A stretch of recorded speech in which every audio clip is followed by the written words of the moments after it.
Growing up, I had a reputation for being ruthless. No lines I wouldn't cross.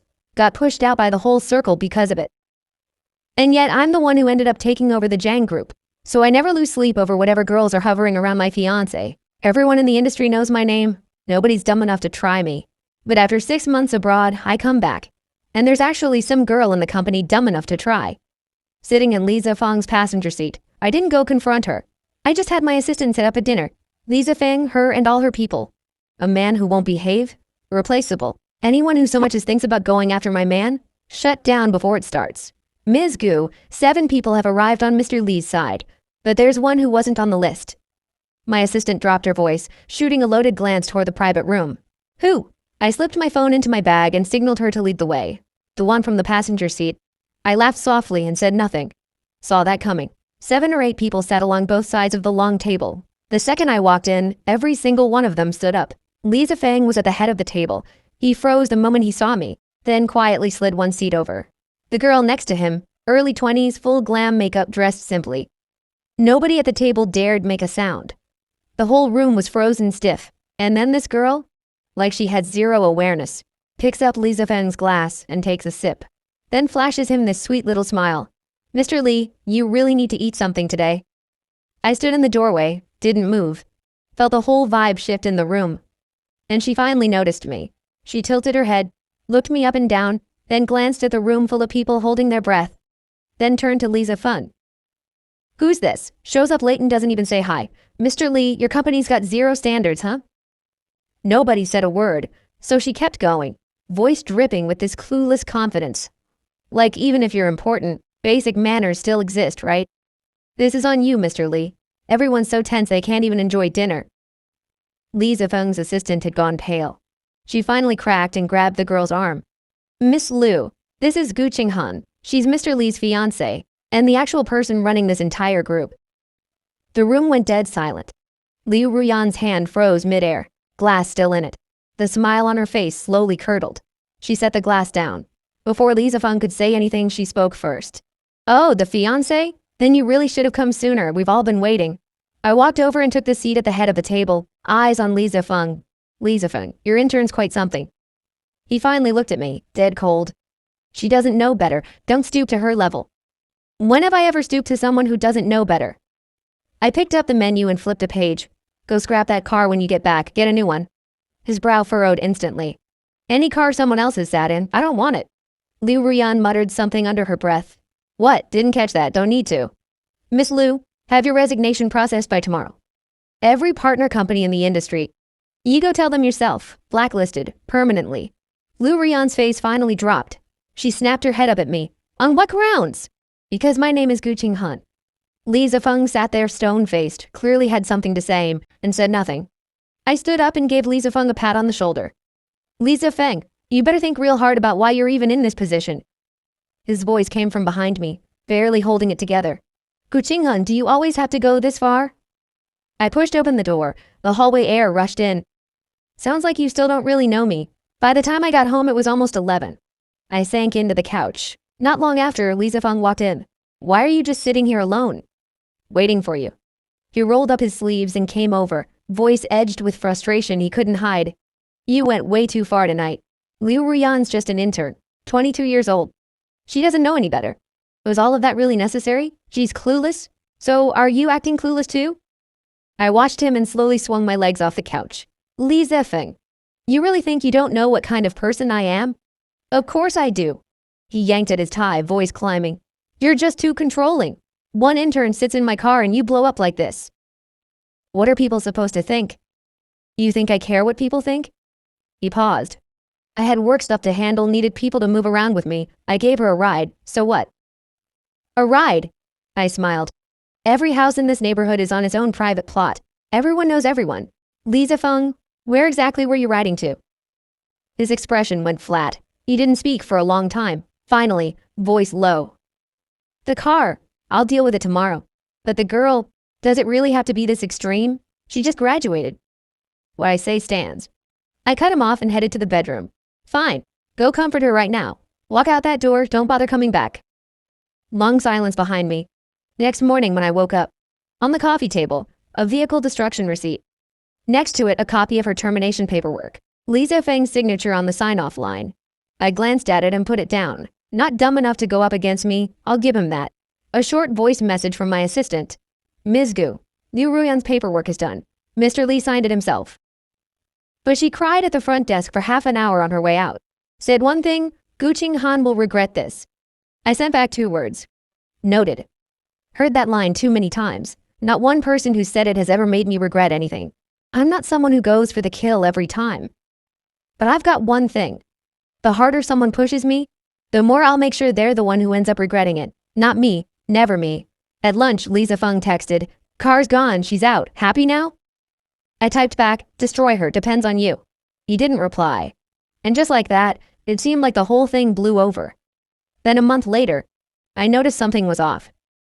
Lisa Feng had been way too quiet lately, not like him at all. That night, lying in bed, I scrolled through every project he'd taken on at the company over the past 6 months. Spotted a supplier name I'd never seen before. Screenshotted it and sent it to my assistant. "What's this company?" My assistant's reply 3 minutes later was long, but the only line that mattered. "Ms. Gu, can you pull up the registered legal representative for this company? Something's off." I stared at the company name for a good while, turned my phone face down on the pillow. Before bed, I texted Lisa Feng, "Let's grab breakfast together tomorrow." He replied fast, "Sure." I turned off my phone, closed my eyes and muttered, "Sure? You better actually be fine." "Ms. Gu, Mr. Lee has been meeting with one company a lot lately. Project's not major, but he's been there at least twice a week, and that's not counting video calls." My assistant handed me a tablet. Lisa Feng's itinerary for the past month. I skimmed through it. "Keep going." "There's one more thing." She hesitated.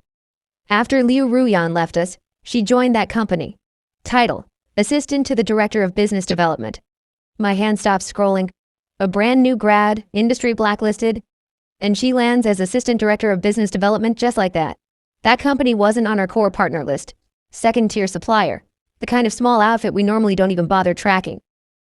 I set the tablet down, leaned back, said nothing. My assistant stood there, didn't dare move. About 2 minutes later, I finally spoke. "How many active projects do we have with them right now?" 3, 2 still in contract, 1 just signed." "Kill them all." Her pen stopped. "All of them?" "Ms. Gu, one of those already had a deposit paid. Right off the deposit, the penalty clause in the contract team, if I remember right, it's in our favor. Have legal send the notice today." "Anything else?" I picked up my phone, scrolled through my contacts one by one.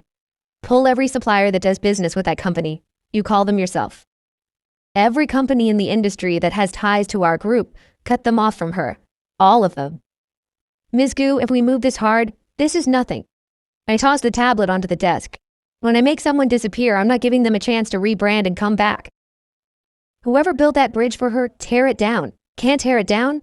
I'll bury the bridge and the builder both. My assistant took a slow breath, nodded, and walked out. She spent the whole afternoon on the phone. Last update she gave me, not a single person said no. Lisa Feng came home that evening looking rough, phone going off nonstop. He took God knows how many calls, voice barely under control. "I got it, calm down. Just give me a minute." I was sitting at the table eating. He hung up and looked at me. "You did this." "Yep." "You know this affects us too, right?" "I know." "Then why, Lisa Feng?" I set down my chopsticks and looked at him. "I told you to fire her, scrap the car, you did it. Then you turned around and set her up with a new job, using company deals as cover. What, you think I'm stupid?" He opened his mouth, closed it. "You can call me jealous, call me controlling, call me cold, but don't you ever treat me like I'm an idiot." I walked up to him. "This is the last time I'm telling you, don't play games behind my back." Lisa Feng stared at me for a long time, something complicated running through his eyes. He looked away, voice rough. "Gu Qinghan, can you just let someone off the hook for once?" I smiled. "Who exactly are you calling someone?" He didn't answer, turned and walked into the study. Before he shut the door, I dropped one last line. "Lisa Feng, say one more word for her, and next time won't be this easy." Word got to the Lee family patriarch faster than I expected. That afternoon, I was in a meeting when my assistant rushed over and whispered in my ear. "Old Mr. Lee went off at the house. Said he's putting Lisa Feng on lockdown until he gets his act together." I kept my face blank. Meeting continued. She came back after. Mr. Lee stormed out. slammed the door. Mrs. Lee couldn't stop him. Got it. She wasn't moving to leave. I nodded for her to go on. But Mrs. Lee stepped in personally, issued a blacklist from the Lee family, had Liu Ruyan fired directly. The Lee family moved themselves this time, harder than anything we did. I nodded.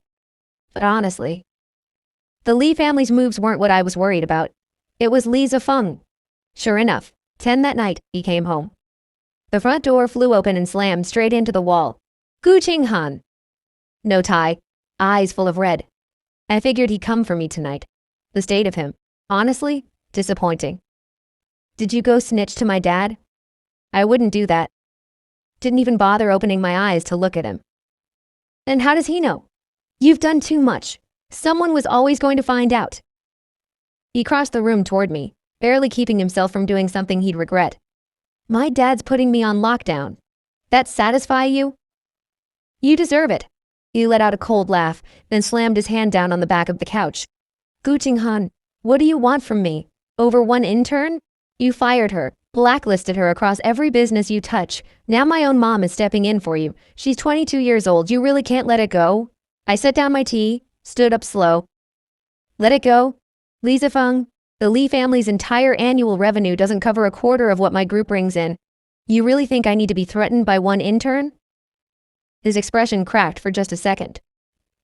You think this is jealousy? I took a step toward him, watched the confidence drain right out of him. I'm giving you your last shot at dignity.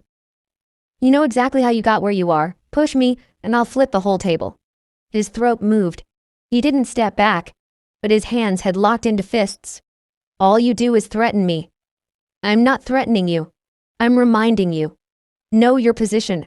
The air went dead. Then he spun around, grabbed his keys off the table and headed for the door. Where are you going? None of your business. Door slammed behind him. I stood there, let out a breath. Then sent Li Zifeng one final message. Li Zifeng, I'm out of patience. A week later, my assistant sent me the update. Li Zifeng and Liu Ruyan showed up together at a high society event. Walked in side by side, openly close. Not even trying to hide it anymore. No hesitation. I called the Lee family's main residence directly. The butler picked up. Get me old Mr. Lee. Tell him Gu Qinghan is calling off the engagement. Miss Gu, it's very late. The master has already gone to bed. Wake him up. 5 minutes later, old Mr. Lee's voice came through. Rough, clearly woken up. Qinghan. Uncle Lee, I'm informing you. My engagement to Li Zifeng is over, effective now. Silence on the other end for a few seconds. Don't be rash. Tell me what he did. I'm not being rash. I've given him more than enough chances. What he did tonight made his position clear. There's nothing left to talk about. Qinghan, hear me out. Uncle Lee, I've said everything there is to say. I'll come handle the rest in person. I hung up. My assistant was standing at the door. One look at my face and she already knew. Get the paperwork together. Tomorrow morning, 10 o'clock. I'm going to the Lee residence. Should I bring legal? No, just security. She nodded. She was about to leave when I called her back. Also, put the PR team on standby. Tonight's photos of Li Zifeng are going to get out. I don't want them suppressed. Wait until I'm done, then let it run. Early next morning, my assistant had already brought everything over. I brewed a strong tea, stood by the window and looked out over the skyline. The sun was just coming up on one side. Right as I was about to head out, my phone buzzed. Unknown number. Ms. Gu, heard you're calling off the engagement. Li Zifeng told me himself. He's never letting go, just so you know, of course. What you two decide is your business. I just thought you should hear that. Liu Ruyan. I stared at that little smiley face for a long beat, then smiled right back. Blocked the number. Sent my assistant one more message. Bring extra security. The butler opened the gate at the Lee estate, expression unusually heavy today. Miss Gu, the master is waiting for you in the living room. I walked in with my security detail. Every eye in the room snapped to us. Old Mr. Lee sat center in a carved wooden chair, face like stone. Mrs. Lee was off to the side, eyes red, clutching a handkerchief. A few of Li Zifeng's uncles were there too, plus a family lawyer I recognized. Qinghan, sit. Old Mr. Lee gestured to the sofa across from him. I'll stand. I'm only here to take back the engagement and cut all ties with Li Zifeng. Mrs. Lee couldn't hold it in. Spoke up first, stabbing at her eyes. Xinghan, you and Zifeng have been together 3 years. Whatever it is, can't you just sit down and work it out? Every couple goes through rough patches. Mrs. Li, we're not married yet. That's exactly why. It's not too late to work this out. She stood up and came toward me, reaching for my hand. Young people make mistakes. Zifeng was wrong this time. I know that. But you have to give him a chance to make it right. I looked at her. Not a flicker. I've given him that chance, more than once. Old Mr. Li cleared his throat. Xinghan, I know Zifeng let you down, but our families are tied together in too many ways. What you're doing, it doesn't just hurt him. It hurts both our families. His tone softened. You're a smart woman. Think bigger. Don't let some clueless little girl blow up what you've built. Uncle Li. I set my briefcase on the coffee table. Everything I've done for the Li family over these 3 years is documented in here. Take a look, and then tell me if this relationship means nothing to me. He looked down. His expression shifted. You want to talk about the bigger picture? If this is your bigger picture, everything I gave I can take back. The room went still. Then, rapid footsteps from the doorway.